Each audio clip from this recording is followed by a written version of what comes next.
after 126 years automotive tradition, and with a workforce 80% men and 20% women, we decided from now on we focus on hiring women.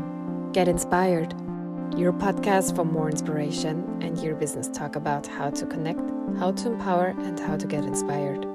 With amazing guests interviewed by Ricarda, our founder of My Collective. Maren Gräf believes in walking the walk and not just talking the talk. That's what she's doing as head of people and culture at Skoda.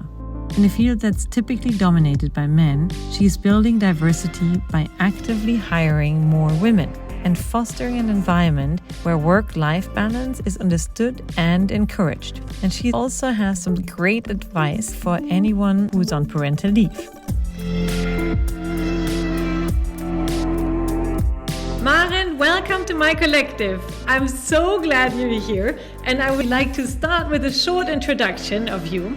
And I would not only like to mention that you're a board member of Skoda and responsible for people and culture, but also what I really find interesting is the title, People and Culture. I mean, previously this was used to be called Human Resource Management.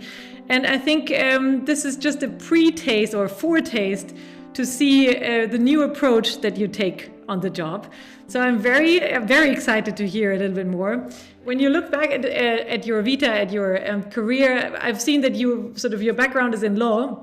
And then once you changed to the corporate world, you went through various positions in the HR side of the business, but also had a couple of experiences abroad, which I hope we'll hear about a little later, and had various sort of positions also in the HR field across brands within the Volkswagen Group, which I hope you can also share a little, because I feel like there's a lot of culture discussion that we will have. And with all of these changes, I think this will be a very interesting topic to touch upon. And anyway, as a direct report to Herbert Dies, it seems like there's no tasks that's too big for you. So welcome to My Collective. Thank you so much, Ricarda, for this nice introduction. Thank you. And after the introduction, I would like to kickstart with my most burning question.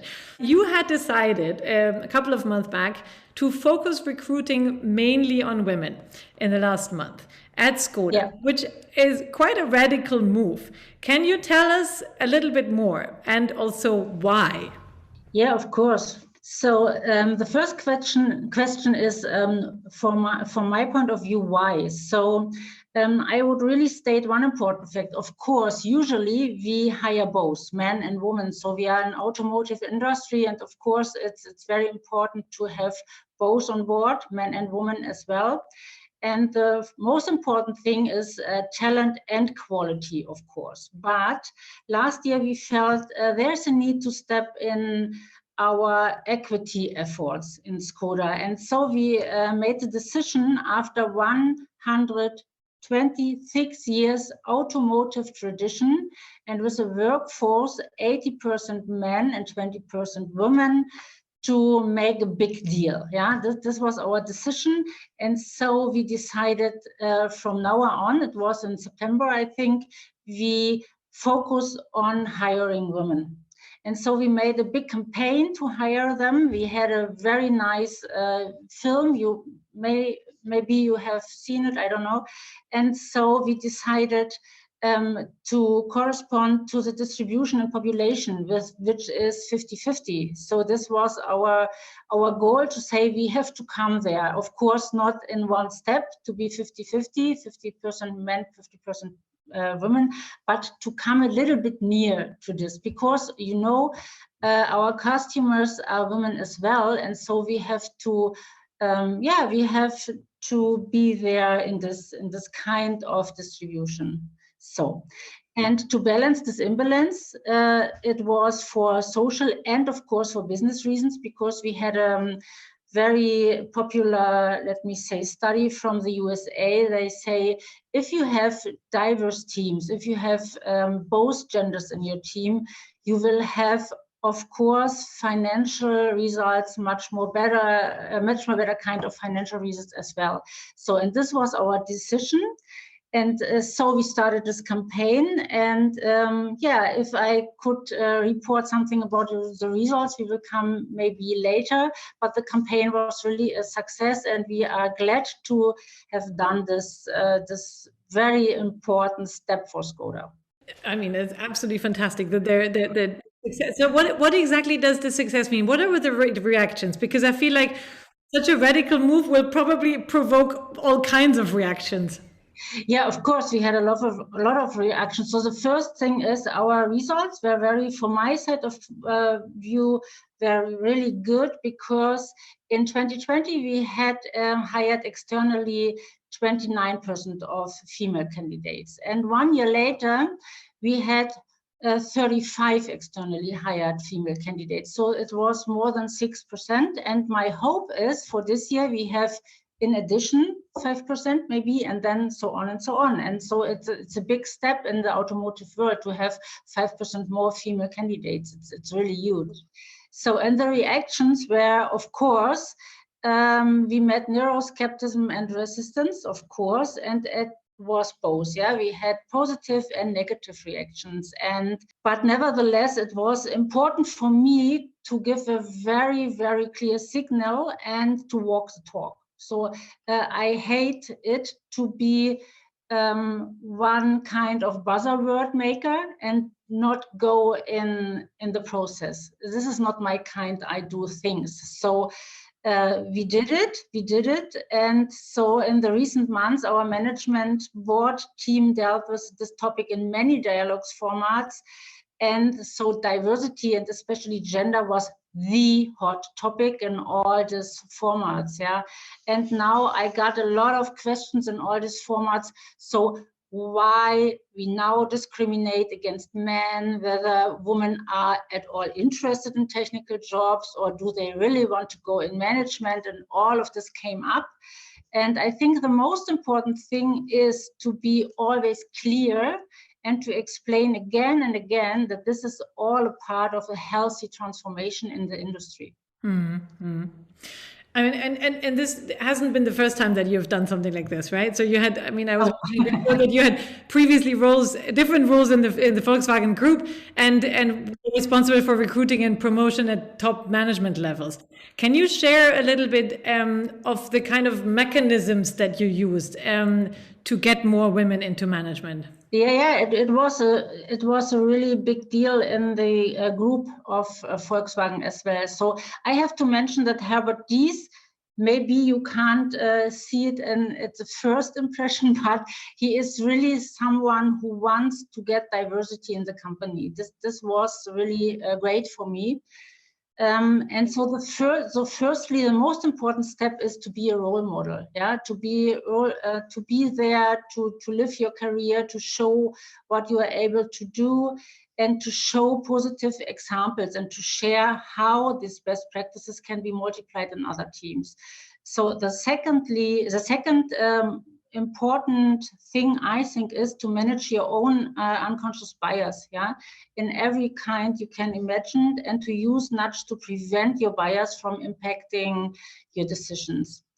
And the next one is you have to repeat the business case. So we are a company, we want to gain, of course, good results, and you have to repeat the business case again and again for diversity and inclusion, and explain the difference between equality and equity, yeah, and show that supporting one group doesn't mean disadvantaging other groups. This is very important, yeah, that both have to fulfill all requirements, and that means they are both equal qualified for a promotion.